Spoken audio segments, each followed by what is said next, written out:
So now we've done the keyword research. We laid out our titles. We laid out our meta descriptions. We laid out how we were going to share it. Authorities in the space. We went out and found those folks. Now it's time to actually write the article. And at this stage, writing the article is probably the easiest part of the whole exercise. So with that being said, I'm not going to tell you how to write an article, but what I am going to tell you is things that you should be thinking about and the boxes you should be checking off as you're writing that article. So first thing, headlines, okay? If you're on most tools, it's almost impossible not to do an H1 tag anymore. Like, you have to work hard not to have an H1 tag. But if a lot of people use WordPress, you put in that title for whatever you want your post to be, that's the H1, okay? You need to make sure your headline has an H1 tag on it. That's huge. Make sure that headline includes the target key phrase or keyword and indicates the benefit of specifically, okay? So you need to have a good headline that has the keyword at the beginning that tells people why they should care about this article. And now I'm just going to start reinforcing some things that we talked about at the beginning. Articles with long headlines, 14 plus words, get 2 times more traffic, 2 times more shares, and 5 times more backlinks than articles with short headlines. Once again, not because that it's specifically longer isn't the only reason. It's like going to the gym for 10 hours and standing there. It's because somebody really took the time and crafted an awesome headline that's highly relevant in getting people to engage with the content.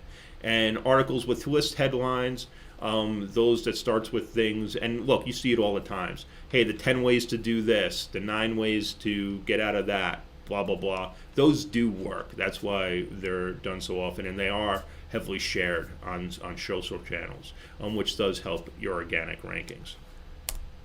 And then keyword usage, once again, I'm always hesitant, but it does matter.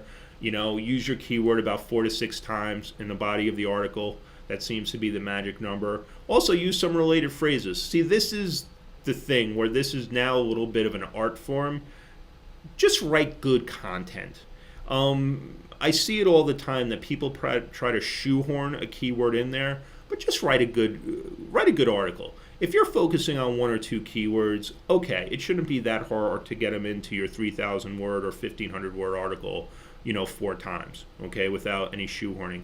But I see people try to then shoehorn in other related phrases, which just makes for a poor article.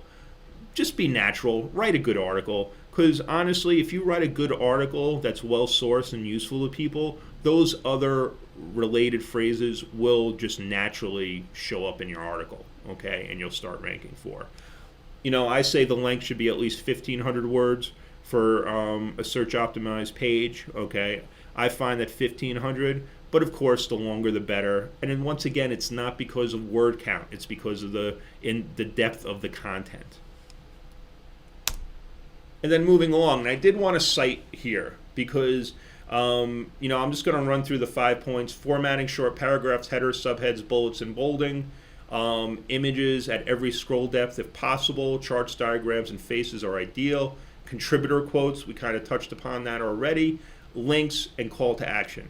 I was very lucky to work with a great team of people a year and a half ago, 2 years ago. We are teachers, okay? If you want to see a page, a site where they write an article for SEO, you want to see a masterclass in people writing an article for SEO purposes, We Are Teachers is the place to go, okay?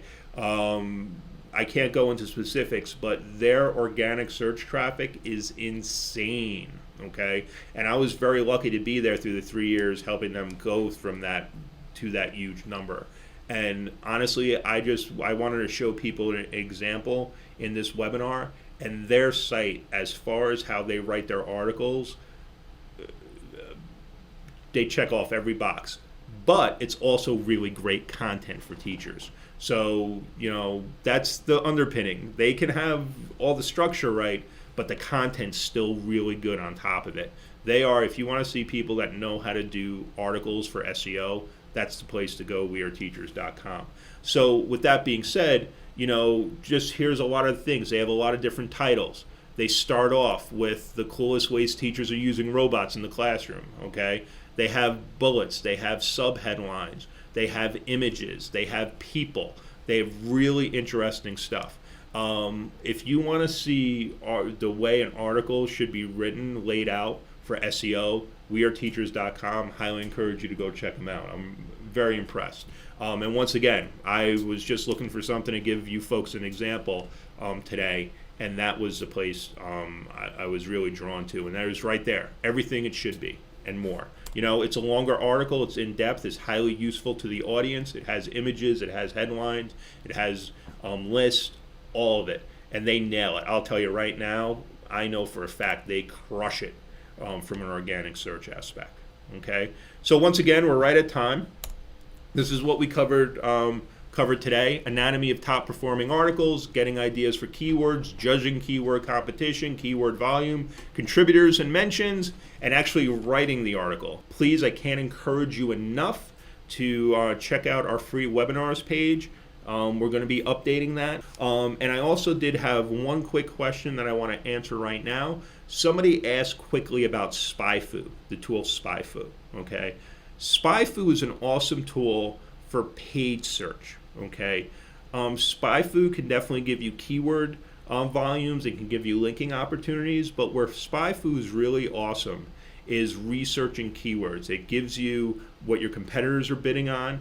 It also gives you the amount of time they've been bidding on it. So, like, for example, let's just say computer repair.